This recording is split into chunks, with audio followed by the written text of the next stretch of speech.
Ako, si Jocelyn Miranda Magmanwa, ay taimtim na nanunumpa at natuto pa rin ko ang nambuong Husay at katapatan sa abot ng aking kakayanan ang mga nakaatot na tungkulin ng aking kasalukuyang katungkulan.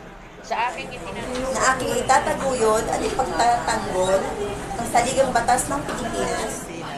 na tunay na mananalig at tatalima ako rito.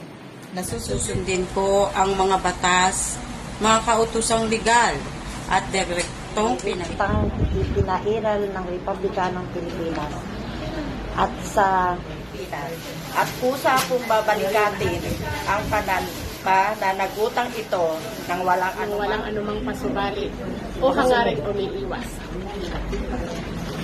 Kasi hanawa ako ng Diyos, nilagdaan at sumagpaan sa harap ng ngayong ika-25 ng Setyembre 2023 sa Barangay Putatan, lungsod ng Muntinlupa.